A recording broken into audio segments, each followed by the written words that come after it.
It's still January, warriors.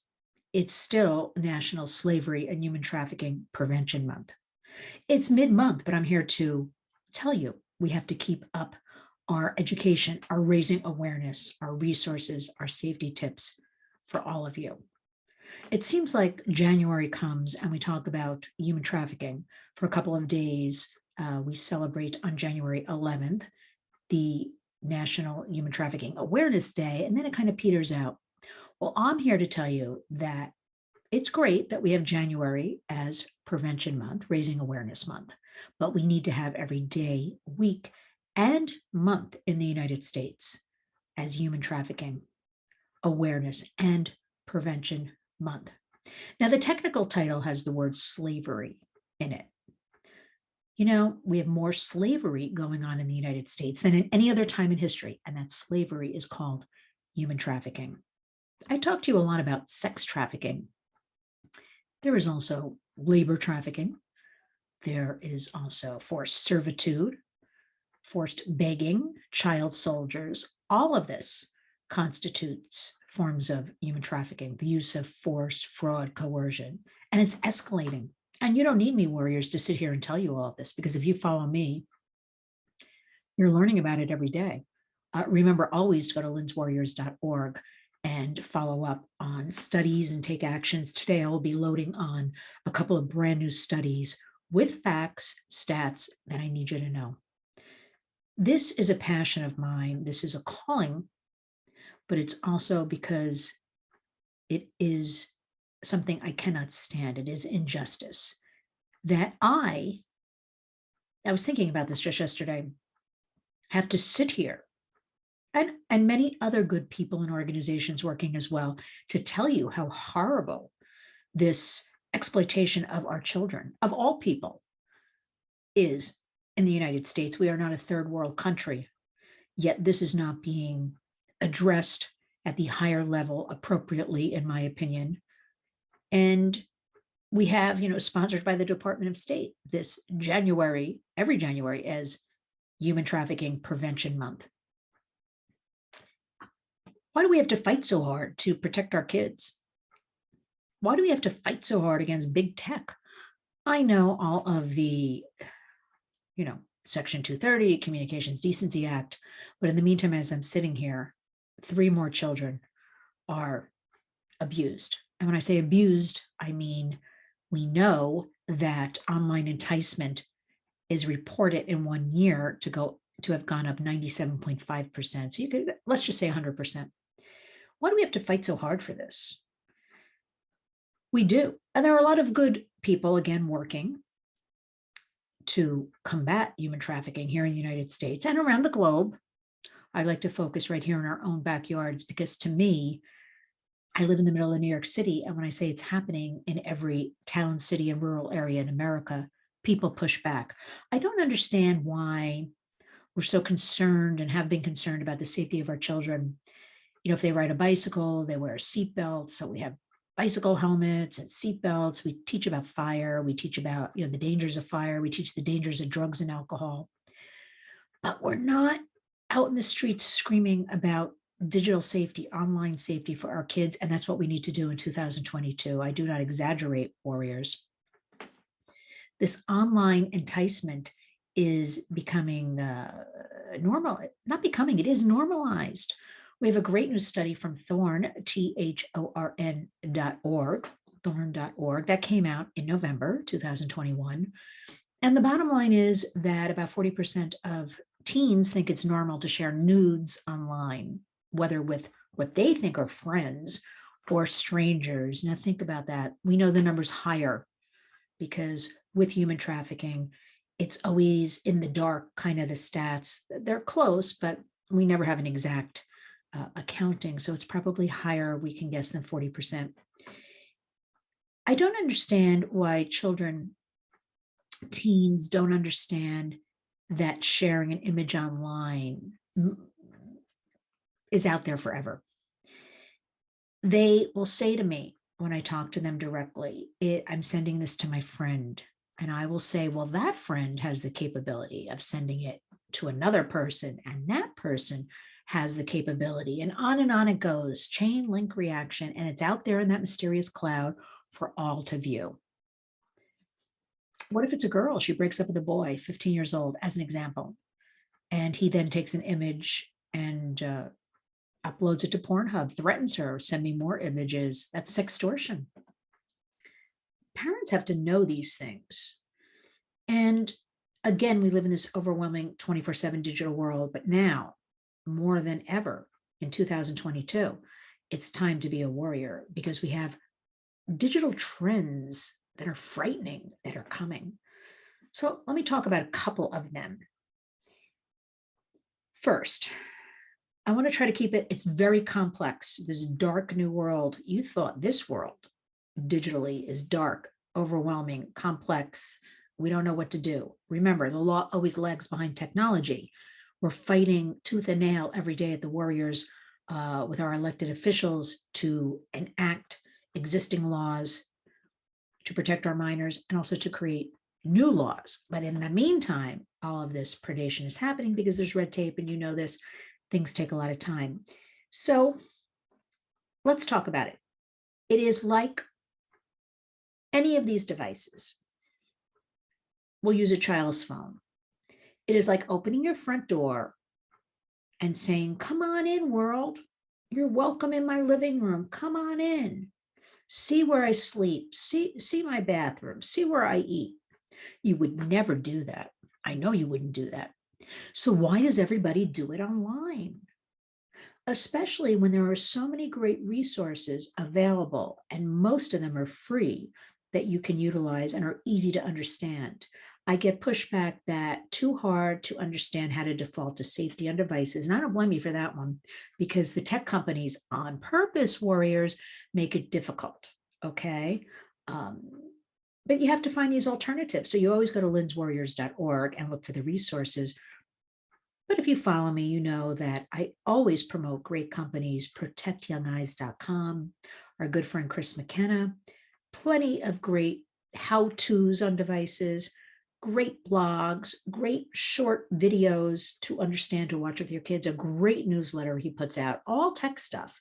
I mean, this is where we're at. This is the place to be, okay? So go to protectyoungeyes.com. Learn about defaulting to safety, learn about routers, learn what's going on, because you know what? I can sit here and tell you this is dark and overwhelming. What's coming in 2022, because it's like right behind me. It's like here. But we're going to face this head on. So you'll go to protectyoungeyes.com. Also, Bark. I always tell you about Bark, BARK.us, like the dog, a monitoring tool, a must-have with children. I completely used to think the word monitoring, kids' privacy, don't do that. I don't like the word monitoring. Well, you know what, warriors, with everything I have learned in the last 2 years, and I'm learning in the last few months, yes, monitor. And Bark, there's a very small nominal fee, connects your child's phone to your phone, your teen's phone to and you're alerted. And, but you can try it for 7 days for free. So why wouldn't you try it? I also, I'm sitting here and I'm wearing, well, before I start that, I want to tell you about defendyoungminds.com. We have to get a handle on this normalization of pornography that our kids are being deluged with. They have easy access to pornography, and the algorithms direct them towards pornography. Again, not even an argument, a must for safety features, safety filters on your child's devices. I can't tell you at what age. I've had people say to me, what age do you think is appropriate for my child to have a phone? I can't tell you that. But there's certainly, in my mind, no need for a child to have a phone who's, not in middle school. And even with a child in 6th, 7th, 8th grade, you can have a phone that is strictly for calling and for texting. So the child can talk to mom or dad or their siblings. There is no need to have an internet on a phone, okay? That, of course, is your decision. There's no need for a 5, a 6, a 7-year-old to have their own phone and then no protections on it. That is strictly ridiculous. And I'm not blaming anybody, because again, my generation behind me, we did not grow up in this internet world, and people are still having a very hard time wrapping their minds around what all this means. But that's why I'm here, to share with you, to share all of my work, my findings, my studies, and my great partners like Protect Young Eyes, like Youngminds.com. Youngminds.com, I'm going to have their leader, Kristen Johnson, on with me on my radio program on WVOX in 2 weeks, a week from this Wednesday coming, so 2 weeks. And I will give the date because I don't know when you're watching this, actually, January 26th. And she has done a terrific series of children's books with pictures, age appropriate for little kids, middle ages to teens, that you can share together. And it's never, and I wouldn't have said this like a year ago, but it's never too early to start the education age appropriately. And by that, I'm talking 3 and 4 years old. With a picture book, you sit and talk to them, good pictures, bad pictures, which is the name of one of Kristen's books. And just start getting it in their mind. It's wrong. They see something, they have to tell you. They have to come to you. Open communication. Sounds simple. I'm always saying communication, raising awareness, education. That's it. We can all agree we're not stopping it. We're not ending it. We'd love to. I have that as my mission statement, ending human trafficking. But the realities are it's escalating. The realities are it's becoming normalized, the sexual exploitation online. The realities are more children are vulnerable and finding their world is online. And this is the frightening part. We know this is not going away in 2022. We know that this escalated all during COVID, almost 2 years now, where everybody was online. We're going into a couple of things I want you to be aware of. This is urgent and dire, and you must listen. A couple of the trends going that are here, 2022. Metaverses, Web 3.0. The best way to describe it is how our friend Chris McKenna, who created Protect Young Minds, described it.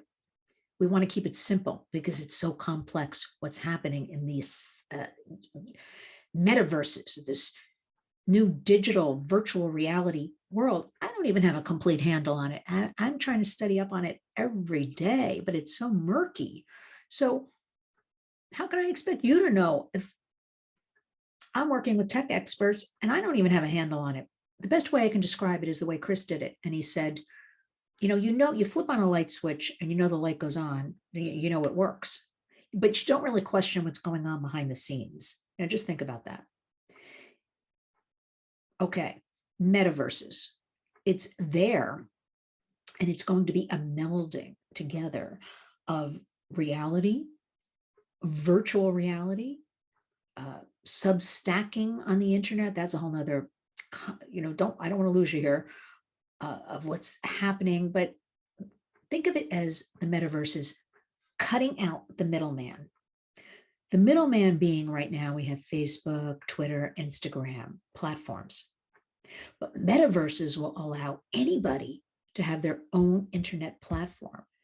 So in this dark space that's not regulated, what happens, warriors? Wherever the kids are, so are the predators. This is a predator's dream. How can this be? The genie's out of the bottle.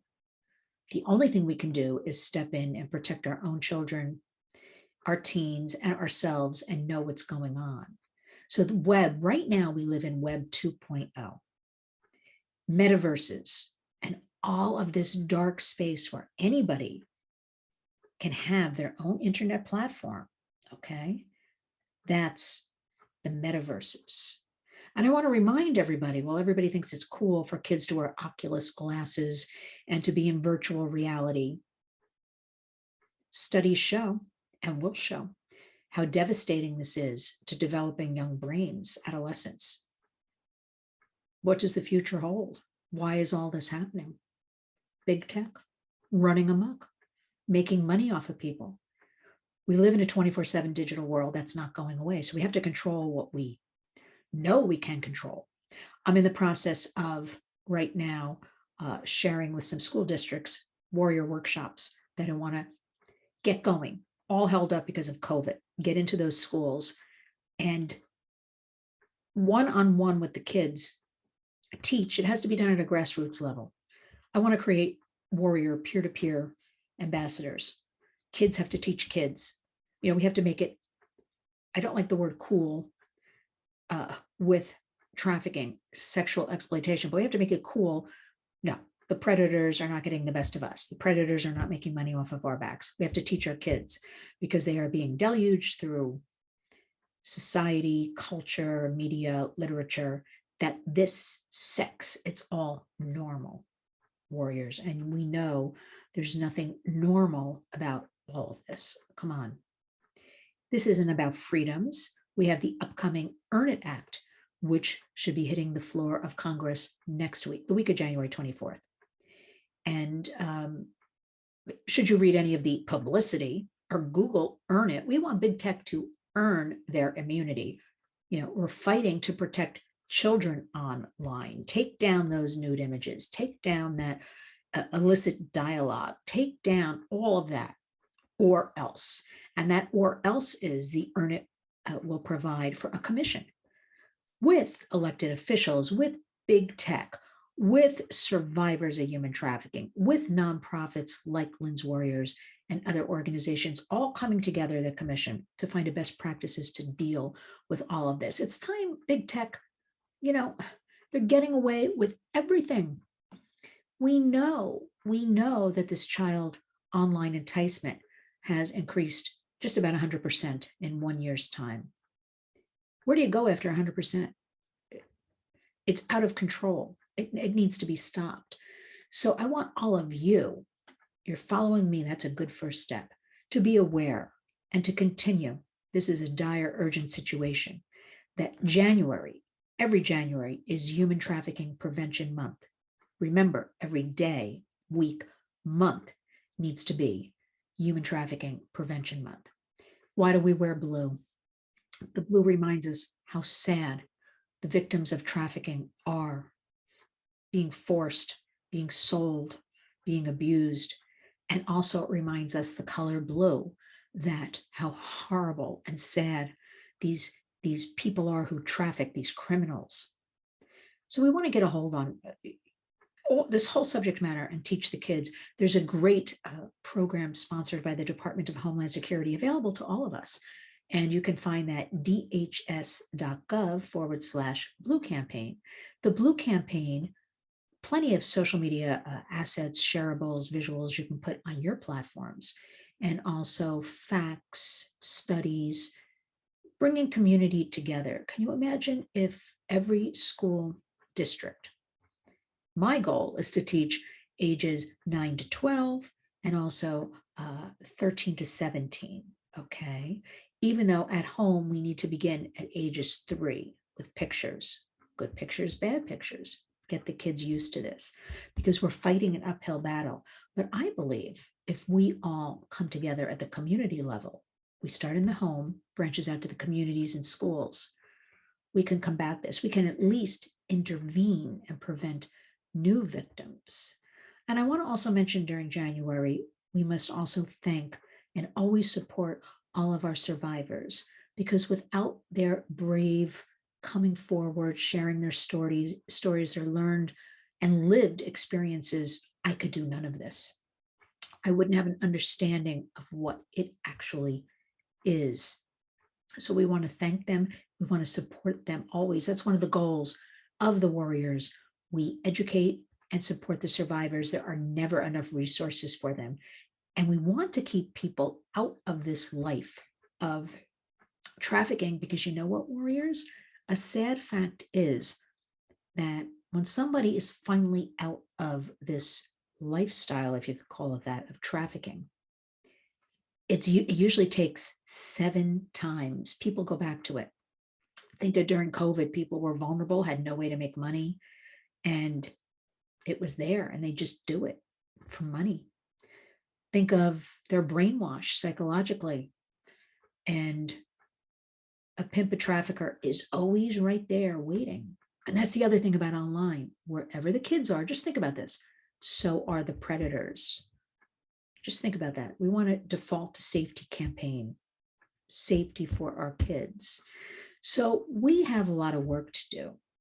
But if we step back, take it apart, just start with our own kids. If everybody did that, it would strengthen the community. I'll work on both levels. I'm working on federal policy, state policy, city policy. I'm based in New York City, but I work on everything. And we're going to do this, and we're not letting big tech make money off the backs of our kids and also these criminals and these predators and these pimps. No, we're going to say no because we're warriors. That's what we do, right? And I want to leave you with, I'm wearing a pin, and this pin is from the National Center on Missing and Exploited Children. And when I wear this pin, it reminds me that there are thousands upon thousands of children missing in the United States. These children are trafficked. These children are perhaps family abductions. A lot of these children are runaways. It doesn't matter. They're all missing. Where were all the kids? So I want all of you to do some take actions. And I want to make them very simple for you. The easiest one is go missingkids.org. That is the website of the National Center on Missing and Exploited Children, based in Alexandria, Virginia, right outside of DC, home of the Amber Alert. You can go to their site, find a missing child. Let's leverage the internet for good, because I'm telling you always about all the horrors of the internet. The truth is, the internet has opened up the world to all of us, a world of knowledge. We can work very fast on the internet. We can work from home. There's a lot of good things about the internet. There's also a lot of bad things about the internet, but let's leverage it for good. So go to missingkids.org, share a picture on one of your platforms and say, have you seen this child? Every pair of eyes counts and helps, because a lot of children have been found this way. You can always go to Lynn's Warriors on Facebook and Twitter. I put a child every day. Share one of mine. Just retweet it, share it. Let us again leverage the internet for good. Let us not be scared of all of these devices. The average devices a child owns or has access to, 3, ages 9 to 17. So I'm talking about phones and laptops, computers, iPads, tablets. We want to step up our warrior status. We want to be aware. Your takeaways from this are, again, missingkids.org. Plenty of good studies also for you to read. Take your time and review. You will see the numbers, and they will be shocking, of online enticement, of all of these issues we talk about here on the Warriors. I want you to start getting familiar with the word metaverses. Facebook would like you to believe they created this. Well, let me clue you in, Warriors. They branded themselves Meta, M-E-T-A, I don't know, maybe 2 months ago. Because they want you to think they created this virtual reality world, when no, there are metaverses, plural, all over coming. Remember, it means no middleman. Anyone can own an internet space. Blockchain, substacking. Sounds eerie, right? Because it is. Sounds drastic, but it's true. So we want to get familiar with these terms, and we just want to know we have to default to safety. That's our campaign, default to safety. Please go to protectyoungeyes.com. You can also write to Chris. He has his email there. Ask him, how do I put on this safety filter? How do I enact this safety code? He'll be happy. He's a great person, data for. He will tell you how to do something. Wonderful blogs, step by step, easy to understand. I use all of his information. It's so great. Why wouldn't I? He knows it. He allows it. Also, I want you to get familiar with, it sounds easier, and I understand, Warriors, this communication with kids. Again, we didn't grow up, my generation, with all of this. The generation sort of under me, but everybody 30 and under has certainly grown up in the internet kind of bubble. That's just life. And we want to embrace it, but embrace it with safety. So we want to talk to the kids as much as possible, including the teenagers who, let's admit, they think they know it all. But you know what? The bottom line is they'll be happy that you're talking to them, reassuring them, want to work with them one-on-one. So let's leave with our resolution for 2022. We're in January. It is still National Slavery and Human Trafficking Prevention Month. We're going to start this month and the year forward knowing about all of the digital trends coming. And I want to throw in there, in this metaverse, Web 3.0 world will be more addictive and more enticing gaming and chats. And this is where the predators really, really go, the gaming and chat sites, because, for instance, a child could take, as an example, a 15-year-old, create his own metaverse and build his own world. That world will be reality and virtual reality. And I'm trying to explain this so it makes sense to you because it is so complex. Now we know the predators are right there. They're going to be another 15-year-old boy. We know a lot of adults do gaming. And as adults, and no child should ever be, or teen, on with an adult. But forget that, a lot of these adults act as a teen or another child. So we always want to be aware of what they're doing. We want to have devices, please, in public spaces, in your home, in your apartment. You want to be aware. Look over your child's shoulder. It's okay. I'm sure you're paying for that device. You're paying for that service. So you have every right to know what's going on. And just be aware. That's all we're asking at the Warriors. It's January 2022. We have to start making a difference. This can no longer go on the way it's going on. And since the red tape with the government and with law is taking such a long time, changes will come, but eventually. In the meantime, we have to intervene and take care of our own children and ourselves and know what's happening. So always go to linswarriors.org and review all of this information there, and new take actions, new studies, and always, always, always, today and every day, let's make 2022 the year we do it, the year we all become warriors.